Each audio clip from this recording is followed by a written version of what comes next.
నమస్తే, నేను మీ కుప్ప పద్మిని. ఇన్నాళ్ళు మీ సపోర్ట్ ని నాకు అందిస్తూ, మీ ప్రేమని నాకు అందిస్తున్న ప్రతి ఒక్కరికి కృతజ్ఞతలు.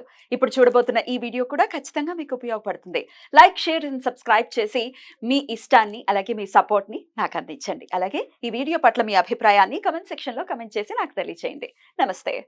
Welcome to our channel. నేను పద్మిని. ప్రస్తుతం పాటు ప్రముఖ ఆధ్యాత్మికవేత్త, వాస్తు జ్యోతిష పండితులు, లలిత ఉపాసకులు, వాస్తు జ్యోతిష శిక్షణ నిపుణులు బ్రహ్మశ్రీ నానాజీ పట్నాయక్ గారు మనతో పాటు ఉన్నారు. మాట్లాడదాం. సార్ నమస్తే. సార్ శ్రీమాత్రేను. సార్, చైత్ర అమావాస్య వచ్చేస్తోంది. ఈ అమావాస్య ఎప్పుడు చేసుకోవాలనే కన్ఫ్యూజన్ కూడా ఉంది.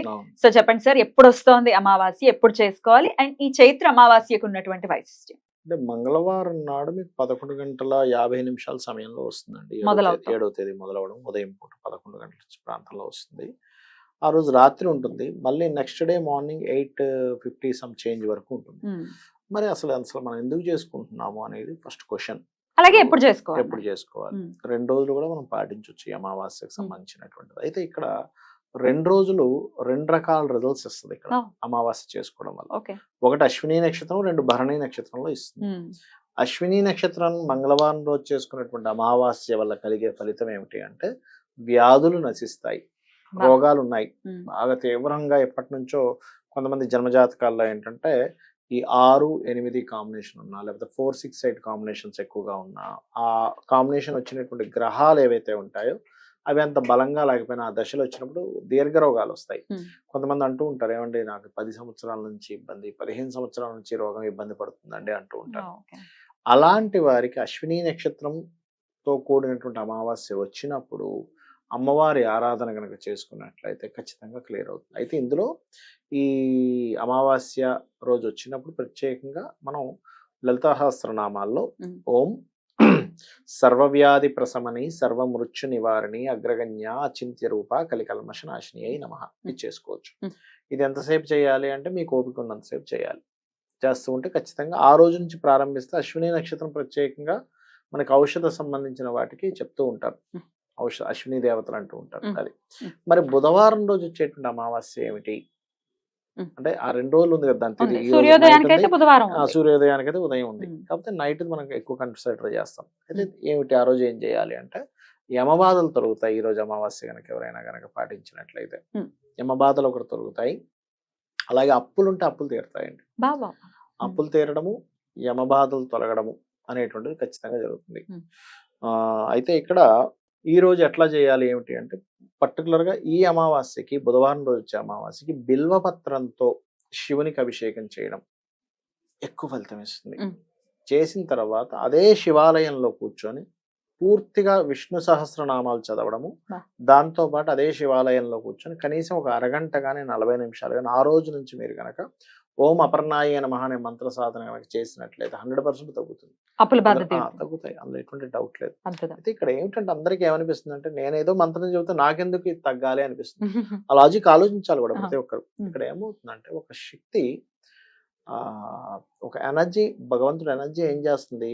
ఇప్పుడు మీరు ఒక 30-40 వేల శాలరీలో ఉన్నారనుకోండి అమ్మ, ఉదాహరణకి ఎవరైనా వాళ్ళకు 10 లక్షలు అప్పు ఉంది. 30-40 శాలరీలో ఇంటి ఖర్చుకి ఎప్పుడు పోతుంది అనుకుంటా. కానీ ఇతను టాలెంట్స్ పెరిగాయి జాబ్ లో. ఈ 30-40 ఉండాలని రూల్ ఏముంది? 50-60 వెళ్ళొచ్చు, 80 వెళ్ళొచ్చు, 1,00,000 వెళ్ళొచ్చు, 2 లక్షలు కూడా వెళ్ళొచ్చు శాలరీ. టాలెంట్ పెరుగుతాయి. అందరూ మనుషులమే. మరి ఈయనకి ఎందుకు 30-40 వేల శాలరీ ఎందుకు ఉంది, ఈయనకి ఎందుకు 50-60 వేల శాలరీ ఎందుకు ఉంది? బికాజ్ ఆఫ్ డిఫరెన్స్, టాలెంట్ లో డిఫరెంట్ ఉందిగా. టాలెంట్ మీకు పెరిగితే ఆటోమేటిక్ గా సమాజానికి ఇస్తుందిగా, డబ్బులు ఇస్తుంది. అలా టాలెంట్ పెరుగుతుంది. టాలెంట్ పెరిగి ఆటోమేటిక్ గా మీకు శాలరీ పెరుగుతుంది. ఆపర్చునిటీస్ కూడా పెరుగుతాయి. టాలెంట్ ఆల్రెడీ ఉంది. ఎందుకు? అమ్మవారి నామం, అమ్మవారి కటాక్షం ఎక్కడికైతే వస్తుందో అక్కడ జ్ఞానము, ఒక క్లారిటీ, సరస్వతి కటాక్షం, లక్ష్మీ కటాక్షం అమ్మవారు వస్తేనే కదా.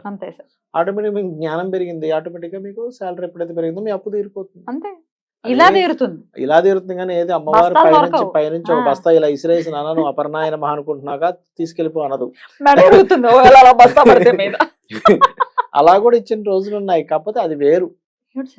అది వేరు. గతంలో ఒకసారి నేను మీకు చెప్పాను, ఒక సద్బ్రాహ్మణుడు, అతను చేయలేదు అప్పులు, కాకపోతే వాళ్ళ పూర్వీకులు చేసేవారు. వాళ్ళ పూర్వీకులు చేసిన అప్పులు ఈయన మీదకి వచ్చాయి.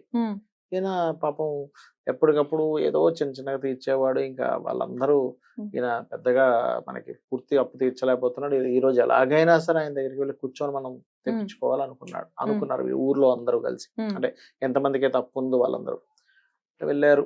వాళ్ళ ఇంటికి వెళ్ళి కూర్చున్నారు. ఆయన లోపల లలిత అమ్మవారి పూజ చేసుకుంటున్నాడు ఆయన.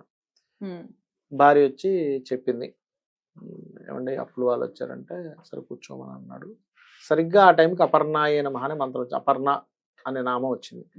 వచ్చినప్పుడు అనుకున్నాడు ఒకసారి మనసులో, మా ఏంటమ్మా అపర్ణ అంటే అప్పులు తీర్చే తల్లి, పర్ణములు విడిచిపెట్టింది దాని శివుని కోసం, నాకెందుకమ్మా ఈ అప్పులు అనుకుని మళ్ళీ చెంపలేసుకున్నాడు. చిచి నేను ఇలాంటివా నిన్ను అడగాల్సింది, నీ యొక్క అనుగ్రహంతో నేను ఇలాంటి చిన్న చిన్నవి అడగాల్సింది కాదు కదా, మోక్షాన్ని కదా నేను అడగాలి, తప్పైపోయిందమ్మా అనుకున్నాడు. పూజ చేసేసుకున్నాడు. బయటకు వచ్చాడు ఆయన చక్కగా. ఎలా వచ్చాడంటే మళ్ళీ ఏదో సర్ది చెప్పాలి అనే దాంతో బయటకు వచ్చాడు.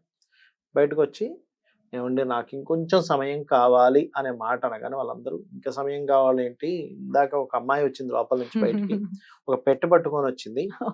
వచ్చి ఎంత బాగుందంటే అమ్మాయి ఎంత చక్కగా ఉందంటే, ఏమండి మా నాన్నగారు మీకు అందరికీ అప్పులు తీసుకున్నారుగా, ఆ పేపర్లు తీయండి అన్నది. మేము అందరి పేపర్లు చూపించాం, మీకు ఎంత ఇవ్వాలి అందరికి ఇచ్చేసిందండి. మా అందరికి ఈ పేపర్లు చించేద్దామంటే ఇప్పుడిప్పుడే వద్దు, మా నాన్నగారు వస్తారు, ఆయన ముందు చించేసేయండి, లోపలికి వెళ్ళిపోయింది, ఒకసారి పిలుస్తారా మేము చూస్తాం, ఎంత బాగుందో ఎంత ముగ్ధ మనోహరంగా ఉందనగానే ఆయన గుమ్మ మీద అక్కడే కూర్చుండిపోయాడు. మీరు ఎంత అదృష్టవంతులయ్యా మీరు, నేను ఇంతకాలం నుంచి పూజ చేస్తాను నాకు కనబడలేదు, మీకు కనబడింది అమ్మవారు అని ఆయన అసలు ఆనంద బాష్పాలతో అలా అయిపోతే, తర్వాత ఆ ఊరి రాజు ఇతన్ని ఆస్థాన పండితుడిగా పెట్టుకుంటాడు. ఇంకా అక్కడి నుంచి ఆయనకి దరిద్రం.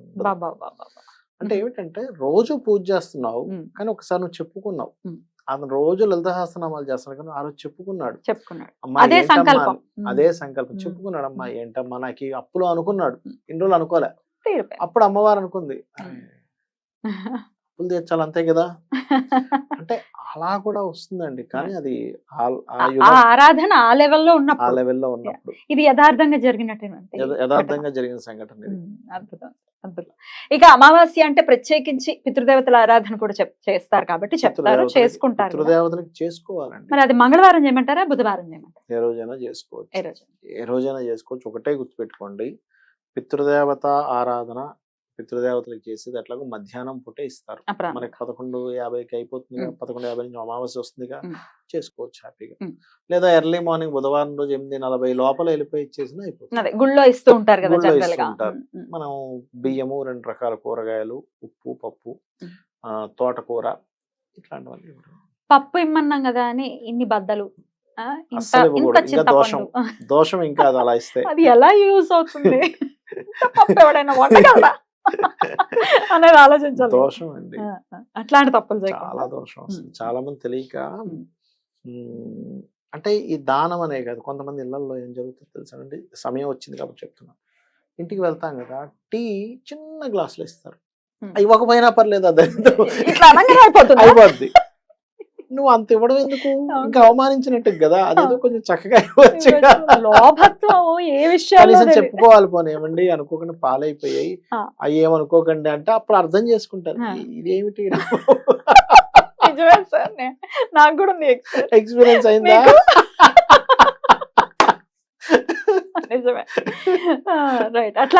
అలాంటివి చేయకూడదు, అస్సలు చేయకూడదు. అద్భుతం సార్, కూడా మొదలు పెట్టుకోవచ్చు ఫస్ట్ కాబట్టి. అద్భుతంగా వివరించారు sir, thank you so very much. నమస్తే. శ్రీమాత్రే నమః.